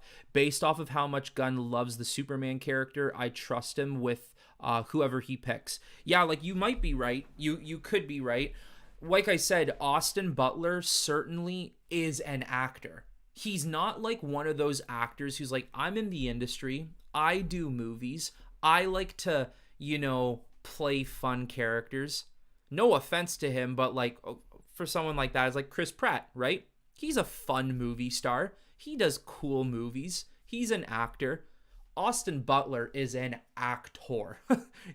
Like this guy is out here studying scripts. He's method acting in the safest ways possible. You could probably look at an Austin Butler script, and his script is 2 times, 3 times bigger than anybody else's script because of the amount of pages he had to put in to write certain thoughts down and to dive deep into the character he's playing. I think if he was given someone like a Superman, he would not be the type of guy that I would be like, oh no, are you kidding me? Because I would trust his ability to become Superman, you know? So, yeah, there's a possibility that he would be really good. And if Gunn's love for Superman is true, then maybe we shouldn't have anything to worry about then. Jack says, Multiverses had a super strong player base in the beginning. My whole friend group except me and one of my other buddies played it at one point. I would imagine when it's 1.0, it'll be big again. Yeah, hopefully. Hopefully that does happen. We'll have to see. It's hard to make a game like that because of Super Smash Bros. Like, it is such a very similar game. I just think like Multiverses could be cool because it's giving you something that you don't often get in fighting games like that. Like, you're getting Super Smash Bros. But from Warner Brothers gallery of creations, it's kind of interesting. Hopefully they do pick it up. Hopefully things do get better from here. Frank 2002 says Gunn definitely has a great resume when it comes to casting. Yes, that is 100% something I cannot disagree with. He's great at casting. He is. He knows exactly what people may choose or may want to see in a character live action. I mean, he killed the casting in Guardians of the Galaxy. He did a great job there. So yeah, I agree. That's something I don't think anyone has to be worried about. That's fair.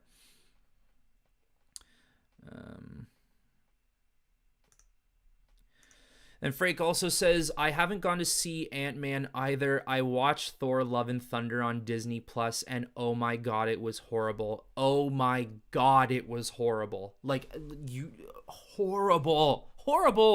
It was so bad. What can I even say about that movie? I don't even want to give that movie the time of day. All I'm going to say is this. My favorite actor of all time is Christian Bale. And man, was he done dirty in that movie. So dirty. He was not given anything that would have been, like epic in the name of Christian Bale. Gore the God Butcher could have been so cool for him, and they just ruined it. They ruined it. I don't want to talk about that movie anymore because of how they did my boy so wrong. So wrong.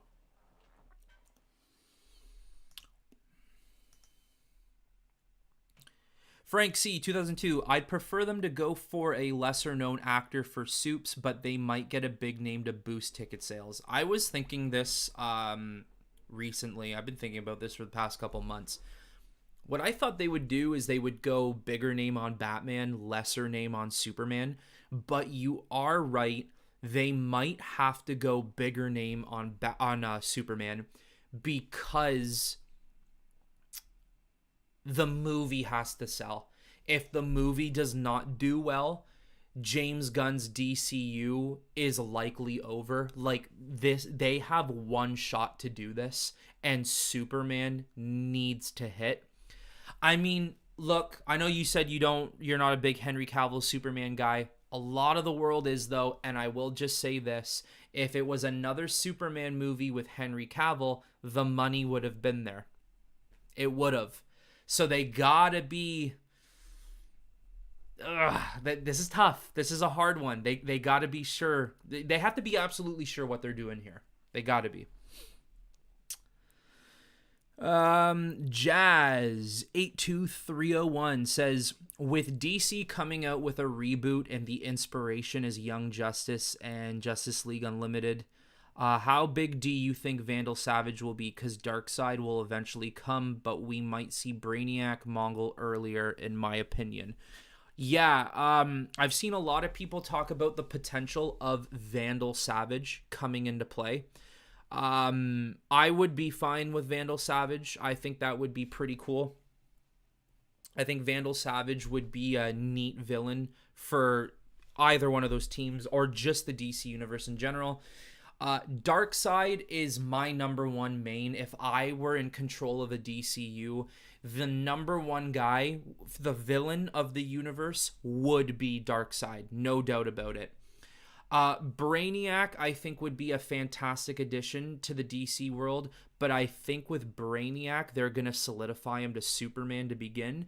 And Mongol, I actually have a crazy theory about Mongol. You can check out on my channel. It is the Janus Directive video I make about it was a video I made that will James Gunn be adapting the Janus Directive into live action, and I have a theory. Is it that video? No, sorry, completely wrong. Sorry. It is my video on Superman, I believe. Superman and the Authority, what we can expect for the future, or something like that. And I had a theory that maybe Mongol could be connected in some way to the DCU, and maybe he's like the first big bad they have to fight. You know what? It's one of my videos. Go check them out. I'm sure you'll find it eventually. But I have a crazy theory about Mongol. It could work. Who knows? Hannah says, love Austin Butler, unrelated, but he killed it in the Elvis movie. Yeah, 100%. He is so good. He's so good. You know you do such a good job when the guy has taken this long of a hiatus and literally has no, like, future upcoming projects other than, like, I think one, you know? So could he do Superman? Maybe. It's not the acting ability that is in question. It's the look of Superman that's in question. What are they going for? So we'll see what they do there.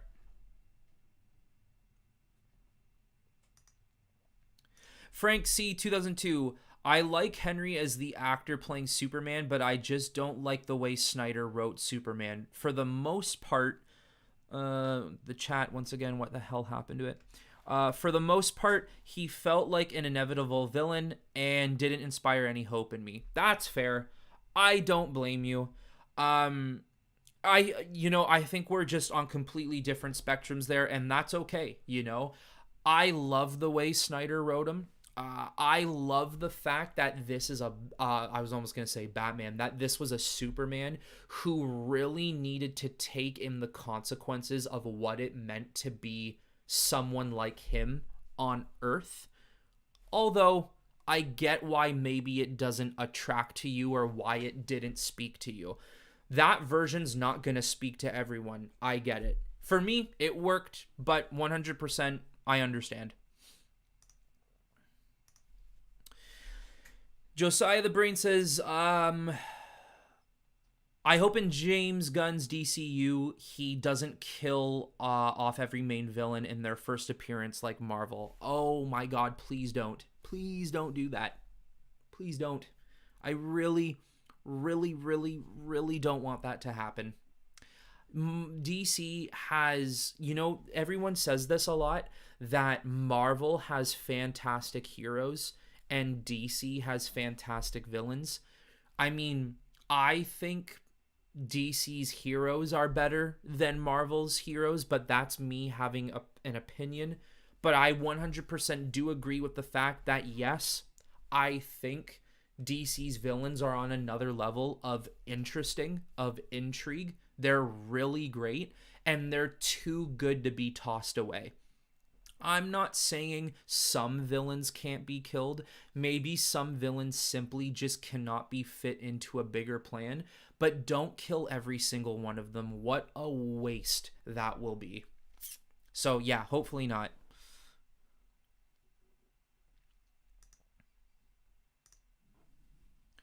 Harsh says 3C Film says Clayface will be the villain of Batman 2. Thoughts? Yeah, I talked about this a little earlier, and I think it's cool. I think there's a lot of things they could do it. What I was saying and what everyone else in the chat was saying was that we don't think that Clayface is going to be the big hulking monster we're used to seeing him in comic books or in the animated cartoons or how he was, say, in Batman Arkham City. But I do think that they will really go off of his shape-shifting abilities. And I gave this idea maybe like an identity theft idea. Who knows? But yeah, we talked about it earlier. And if that ends up being the case, that's certainly not the villain I thought Matt Reeves would have gone with, but that's certainly not me complaining. I think it would still be really good, so I'm up for it. Jazz82301, I've seen that video. I agree with you in the sense Brainiac to Superman, maybe Mongol for Justice League or the Authority and Superman, but the connection of Darkseid beating them trying to conquer. Yeah, I love it. I absolutely love it. I think that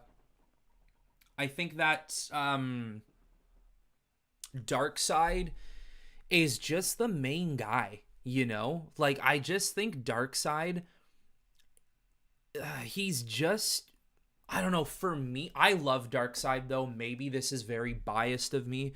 Darkseid's on my top 5 favorite DC characters of all time. And I think Darkseid genuinely made himself more than a Superman villain. The writers for that character genuinely turned him into a universal threat, and I absolutely love it. I think he's deserving of the title. I don't know if James Gunn's gonna do Darkseid, because I think he wants to kind of distance himself from what Gunn did, but we'll have, or from what Snyder did. I think he wants to distance himself from that, but we'll have to see. You never know. All right, guys, I'm going to stay on for another 10 minutes looking through some of your guys' comments. This has been a ton of fun. Once again, if you haven't, please hit the like button on this video. I'd love for this community to grow and for us to have, you know, tons of more chats and conversations in here. Frank C2002 says, oh my god, when they killed Black Mask in Birds of Prey, I was so pissed because Ewan did such a good job. Yes, man. Yes. Ewan McGregor is so good. For years before Birds of Prey, was dying for Ewan McGregor to be in the DC universe. And for a long time, I actually wanted Ewan McGregor to be Dr. Fate, somebody like that.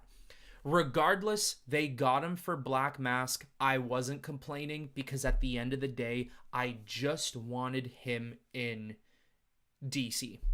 He did a good job as Black Mask, and then they killed him. They didn't just kill him, too. They strapped a grenade to him, and he blew up into bits and sunk into the water.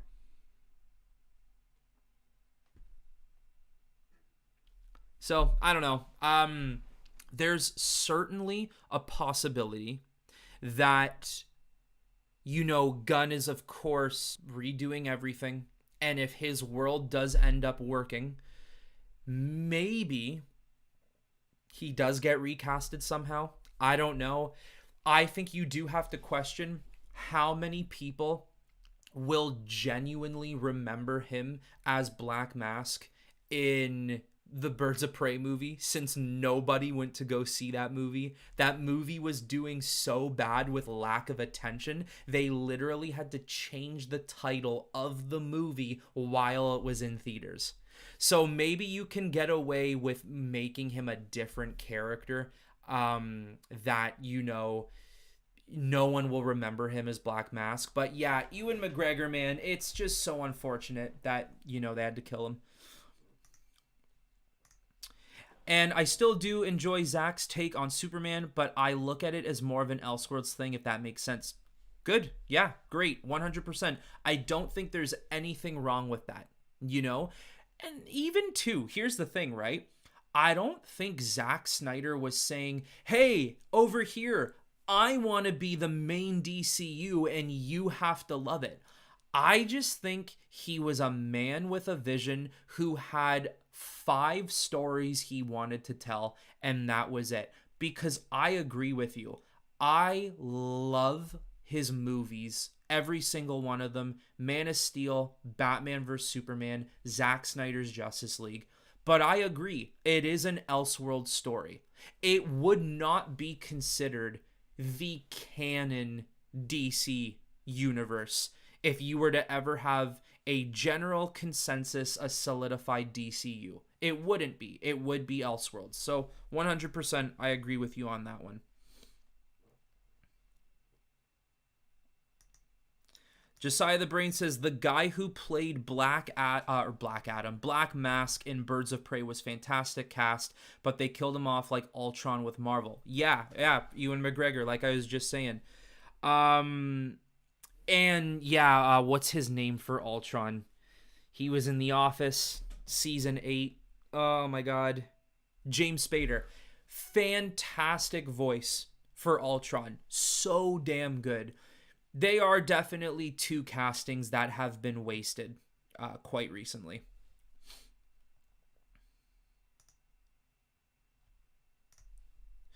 Brown Destroyer says, I don't think Austin Butler looks anything like Superman. On the other hand, Canadian actor Marcus Rosnar as Superman, lost the comment, whoops. As Superman, he looks like hybrid of Christopher Reeve and Henry Cavill. Marcus Rosnar is tall. Let me see. Let me look him up quickly. Let's see what's going on. Don't think I've ever heard of this guy.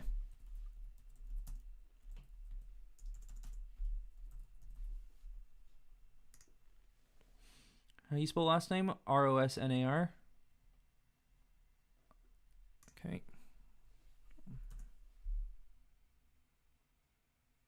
Oh man, the jaw on that guy is wild. Look at this man. Look at this guy.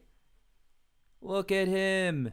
Oh my goodness. You know what? He would even be really good as like a Captain Atom or something like that. He would be great for that role too. Oh my gosh. Like that jaw could knock out 5 grown men at one time. That's nuts. And hey, he's Canadian. That's kind of cool too. That's the thing, right? I mean, being a Canadian too, I don't want to sit here and be like, oh, you know, Superman's a Canadian character, but I do think that America has certainly made a lot of people forget that Superman is a Canadian character. It would be really cool if James Gunn was to maybe tie in some Canadian roots of Superman. I think that would be really neat. Maybe just, you know, some Easter eggs or something like that.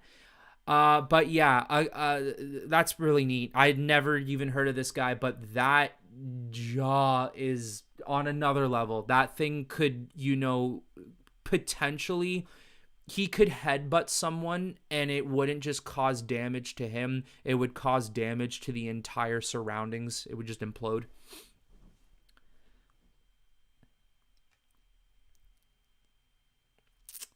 Let's see. Hannah says that's actually not a bad pick. Literally the love child of both of them. Yeah, you got a lot of people here, Brown Destroyer. You got a lot of people agreeing with you on this one. Yeah, Josiah the Brain. Oh my God, him as Captain Atom would be a perfect cast. It would be damn good if he was Captain Atom. Yeah. Maybe there's a place for him in the future. You never know. Frank C. 2002 says James Gunn just responded to Grace Randolph's report that they're going to announce the Superman casting soon, saying they haven't talked to actors yet, but are wrapping up their list. And prepping material for auditions. Yeah, I think at the end of the day, he probably has, I'm just guessing here. He probably has 5 people, okay? 5 potentials. But 10, I think there are probably 10 as a backup. There's 10 potential people he could have, but I think there are like 5 people who want him. So, or sorry, 5 people he wants. So we'll have to see. It's going to be a huge day when the next Superman is cast. Because you obviously got to know there's going to be half of the internet. Okay, there's going to be one corner of the internet who's going to be like, this is absolute garbage. I already have a Superman. It's Henry Cavill.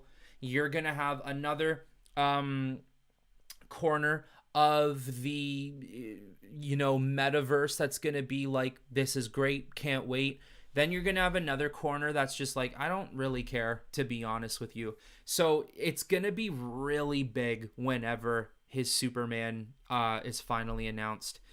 And Lucas says, LOL, Grace has been off lately in the rumor mill. Grace is just poo-poo in general. I don't ever trust really anything that comes out of her mouth.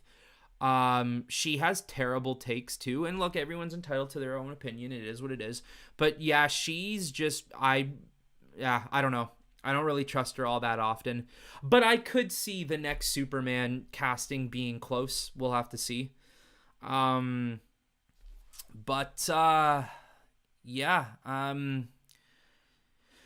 I think that's it, guys. I'll read this last comment. See what's up.